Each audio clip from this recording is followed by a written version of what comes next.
Welcome to the Organize Anything podcast with Colette Robichaux.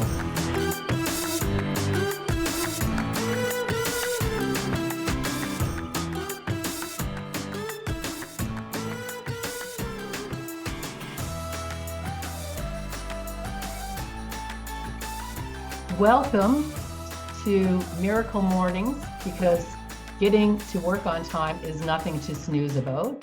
I'm Colette Robichaux, and I'm very excited to be chatting with you about this topic, which is something that I have been talking to a lot of my clients about for a lot of years. So let's get started. And first off, why do mornings matter is one of the things we're going to talk about in the beginning. And also, what are those common challenges you are facing and some practical solutions to go with that. Now, this is not to say that you need to be fixed in any way, but most of us are trying to work on a few things to make us work and feel better. So that's what we're going to talk about today. So first off, I like to refer to data to see what things have been researched, because there are a lot of hacks out there. There are a lot of to-dos. There are a lot of people shitting on those people with ADHD brains and telling us different things that make it easy or not. What we do know from science is that a good morning, a good start to your morning, and a stable morning supports better decision making. We also know that it boosts productivity and focus, and it improves our mental health.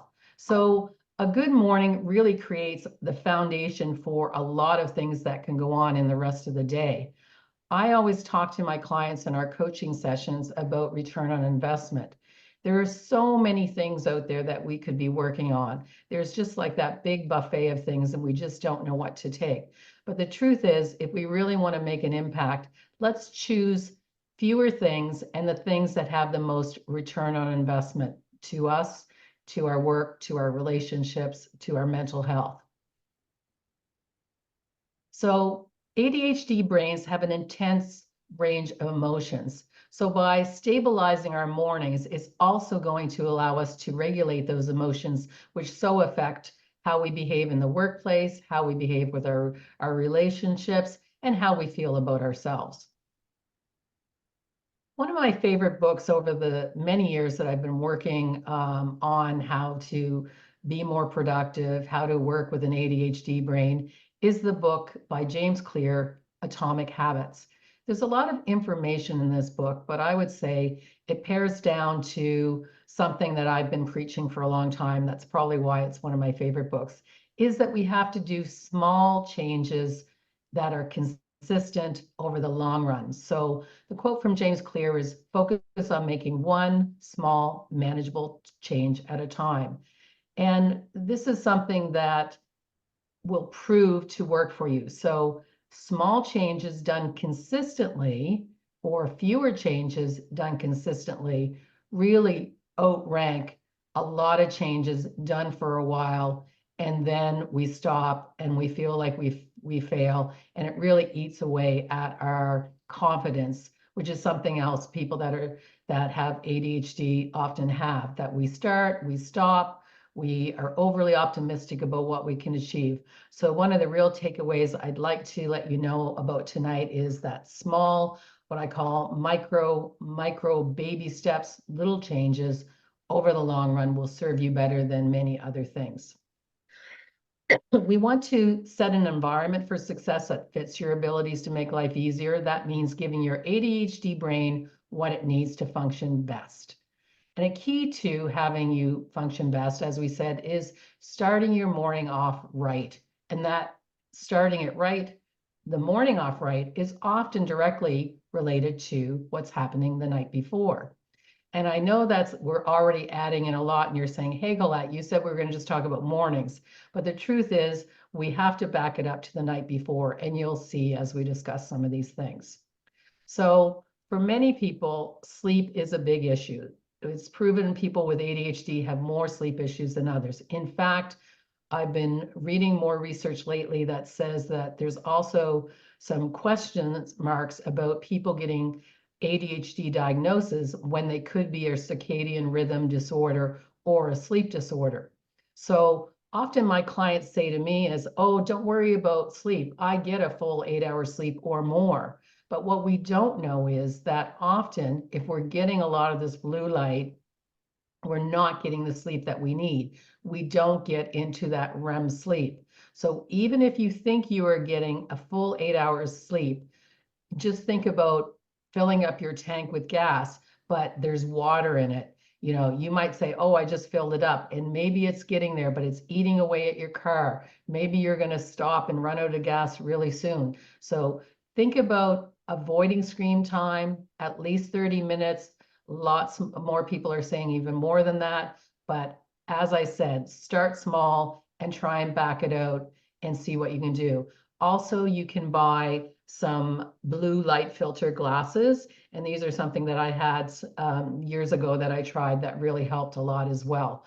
I've had sleeping issues for the majority of my life, and I've spent, even before I was coaching people with ADHD, I spent a lot of time looking for tactics and strategy to help me with my sleep. I know how I can work with sleep and how I can work without it, and the difference is huge. Often, even outside of having an ADHD brain, a lot of our population is just plain sleep deprived, and we're so used to thinking that's okay. I know I used to think that was great that I could get by on a little amount of sleep, but I wasn't recognizing how much effect it could really have on me. So routines rock, and these things are the things we want to set up when we're trying to go to bed. What are those things to replace our screens, our devices that we're so used to? And everything could be different for you. Some people like to read. We know having a hot bath and cooling down allows you to sleep better. Meditation techniques, we can get lots of apps now like Calm and Headspace on our apps, at least if we're listening and not watching, it can help us. And a good stretch can help as well. Many people with sleep disorder, like myself, also have an increased amount of restless leg syndrome that also keeps you awake at night. So all of these things can allow you to get a better sleep. And how do we make those things happen? We want to usually do reminders. And sometimes my clients tell me that they just ignore the reminders because they have so many of them at a time. Visual reminders, a lot of notes and to-do lists and sticky notes, they can become wallpaper. Even if they're audio, they become wallpaper and we just don't know. And, you know, those living with us may not like our beepers and our Google Drives Google alarms going off all the time as well. What we do know is our ADHD brain loves novelty. So a lot of times people say, let's stick to a habit, get a habit and stick to it. But what I found with my clients is sometimes we have reminders, but they become that wallpaper. So I help create every once in a while when people are slipping off from the things they're trying to do, that not to be discouraged, but we just need to look at switching things up a little Sorry bit. to interrupt, Carla. Tanisha here. Just double checking if you had screen share on for the PowerPoint or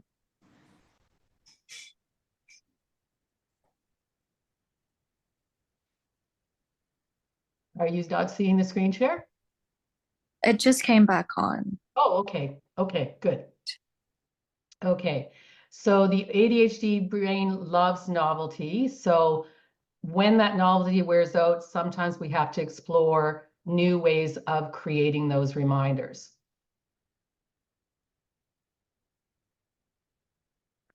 The other thing that we know about getting to sleep to make that morning more magical is to keep our bedroom cool, dark, and quiet. So for good sleep hygiene, there's a bunch of things that we can purchase. We can have eye masks, blackout curtains, earplugs, white noise machine. I have all of those I use except the white noise machine. Also, we can cool things down by sleeping with an open window, turning the heat down. I used to love my heat in my bedroom, but I've worked over the years to cool it down. And I also mentioned earlier, by taking a hot bath and having that cooling process, our body innately thinks that we're going to sleep, that we're cooling down, that we're slowing down. These are the things that we want to recreate. In our age today, so many things are different. We have lights on forever and bright lights and, from our screens and things like that. So by simply in the evening lowering all our lights when we're watching TV or when we're having dinner, all of those things go back to what for many hundreds of years we had a cool place, we had lower lights. So these are some of the things that we need to go back to make it work for us. Also, some of the things that we think might be helpful for our sleep cycle aren't good. Alcohol is one of those. Caffeine we think about even more. But with alcohol, you may be able to fall asleep but not stay asleep. And there's much more research on that. Anywhere after 2 drinks, this can disrupt the sleep cycle. And caffeine is not only in our coffee, which you can also get decaf, but it's also in many of our other drinks that we have as well. And if you've been loading up even earlier in the day on coffee, there is research that as you age, as the years go by from your 20s into your 30s, the amount of caffeine that you take in even in the day, you may need to be cutting that back earlier than, supper time or afternoon. And the older we get, the more sensitive we are to that caffeine, which can affect our sleep time. So other night before items that we can use as reminders and not just sticky notes, use the item itself. I'll skip to thinking of the garbage bag, which is obvious. If we have a big black garbage bag by our door, we're probably going to remember to get that out the door. But think about other things that we forget and leave behind. Things like our purse. We want to take our water bottle to be healthy. We could sit that by the door. Our glasses, maybe we have a little credenza of what I call my launching pad of things that need to go out, client files for the day, other things that I have. Even something like a lunchbox that maybe doesn't have our lunch in it. We could have our lunch bag, our cooler bag, just a special bag that we know we always take our lunch in, but it's a reminder to go to the fridge and get our lunch. Many people want to have reminders and routines and resilience to build resilience. This is what keeps us going. So we're going to switch over to our morning and some of those things that can happen then. So one thing to mention again, practicing self-compassion can increase our overall well-being and enhance our possibility of making these changes in our life. And again, you are not broken, you are enough, but we want you to, notice some of that self-talk, negative self-talk that you have, because your brain doesn't differentiate. So if you are telling yourself, I'm not good at that, I've never been good at that, if we can have a little bit of switch out from that is, I'm working on getting better, instead of the negative side of that, that self-compassionate way of speaking will allow us to learn and change better as well. So lighten up on those limiting beliefs, change that self-talk to reframe that in a positive way, and that's going to allow you to move along better as well. Visit and follow Organize Anything on Instagram for inspiration, goal prompts, tips to get and stay organized, and more. To find Colette, search @Organize Anything. So watch for all or nothing thinking and perfectionism. I think of it this way. You might say to yourself, hey, I want to cut back on my pop or my sodas. I don't want to drink as much. But all of a sudden we're thinking, we're drinking only celery juice. So we would go from, cutting back on soda is a good idea, to now we've gone all the way the other way and all we're drinking is celery juice. So, it's easy for us to be overly optimistic and plan and think that we can do it all, but this is not the way to go ahead. Remember those micro changes, those baby steps. If we're going for that all out, it's setting us up for failure, but we know micro changes set us up for success. And now I'm going to talk about our clocks in the morning. And this is a big one that that I work a lot with my clients. And, you know, the snooze button is the big lie.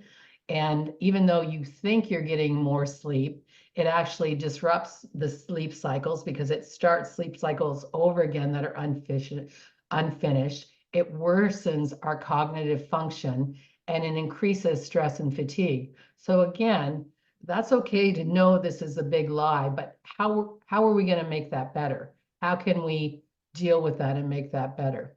What are some tactics? Well, one of the biggest tools often given by experts in the field are to use analog clocks. And not just one. It's okay to have an analog clock in every room in your house, and maybe even two in the bathroom. One you can see from the shower one way, and maybe another one when you're using the mirror or putting on your makeup or whatever. But what we know about an ADHD brain is there's a real deficit when it comes to time awareness. It's often called time blindness because and when we're using our digital devices, our digital alarm clock, our digital watches, we don't see time. But when we're looking at an analog clock, we actually see the time happening.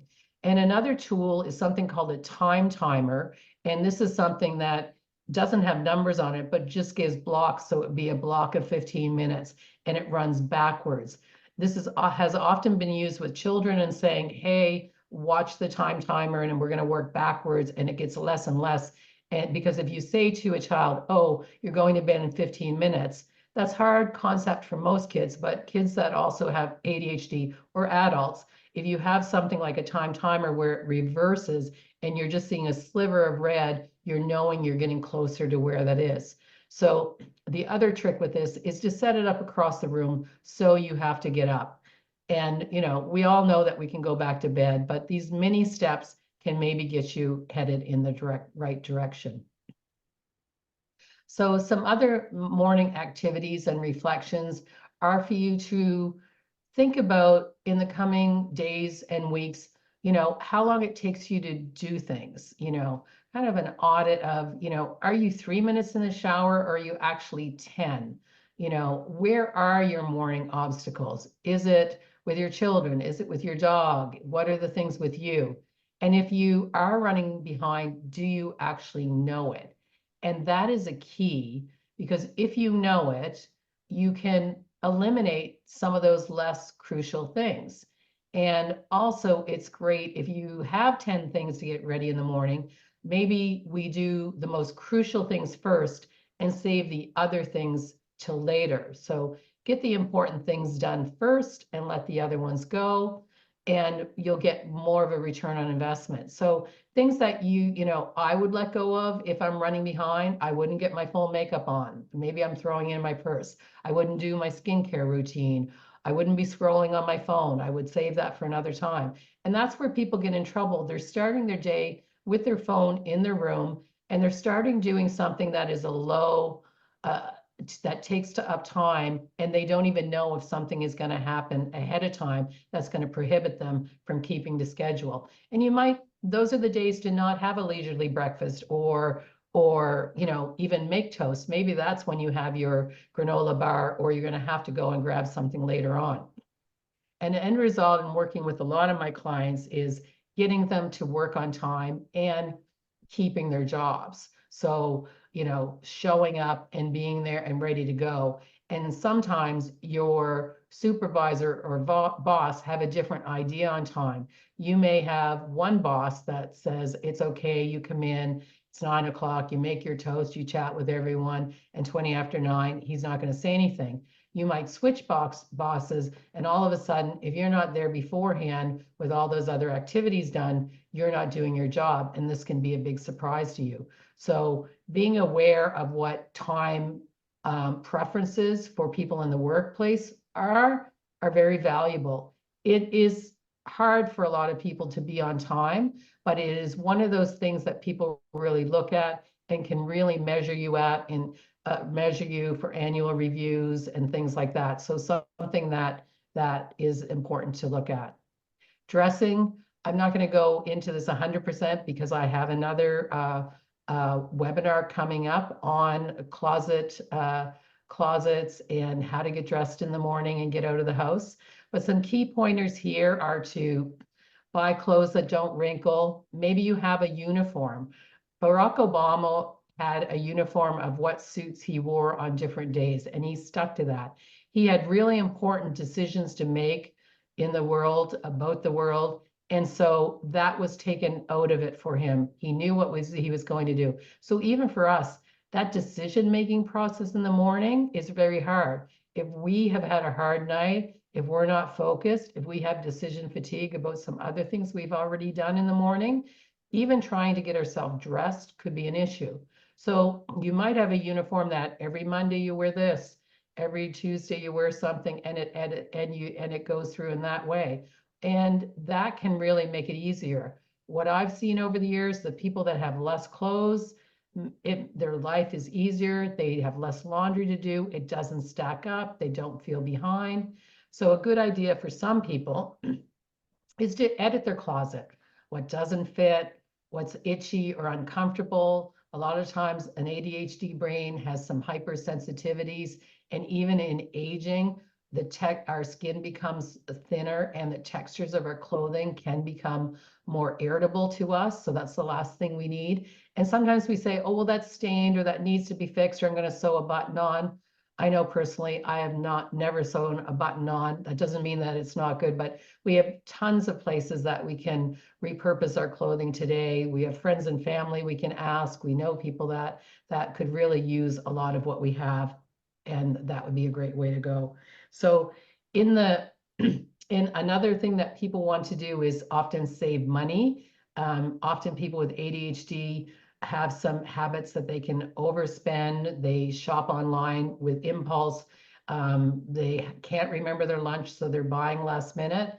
But one of the clues, one of the things that you can do outside of some things we already mentioned was, if you do have a car, if you put your car keys on top of your little lunch bag in the fridge or your lunch container, that you know you need the keys to get into your car, that you'll know that you will put them with your lunch, that you'll remember to bring your lunch. So these are ideas that can work for some people and may not work for others. Again, tonight, the point I want to make is some of these ideas could be novel and could work for you, but sometimes within that novelty, before you have to change your reminders, that you have created these routines and that they are imprinted.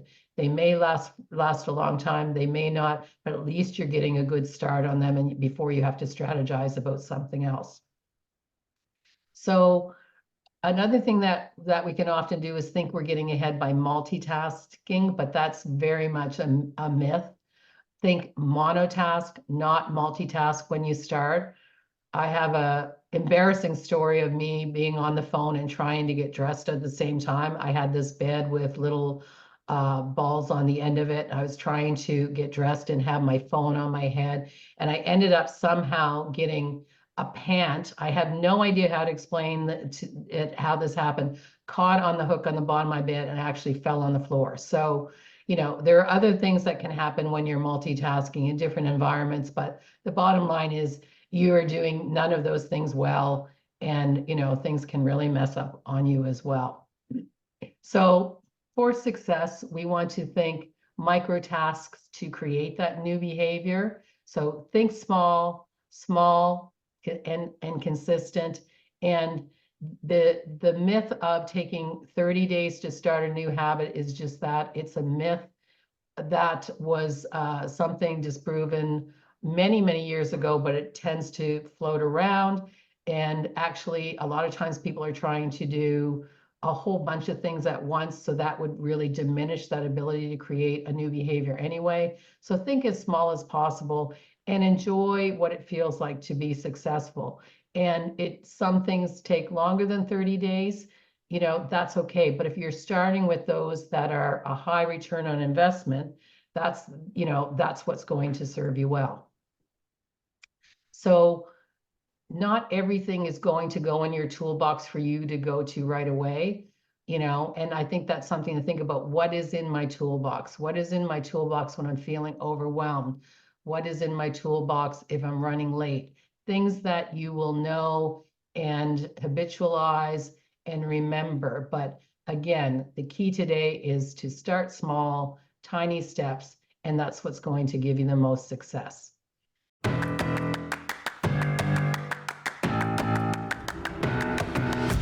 If you're a busy professional looking for help with getting your work and home in order, connect with us on LinkedIn. linkedin.com/company/organize-anything. Thank you for listening to Organize Anything with Colette Robichaux.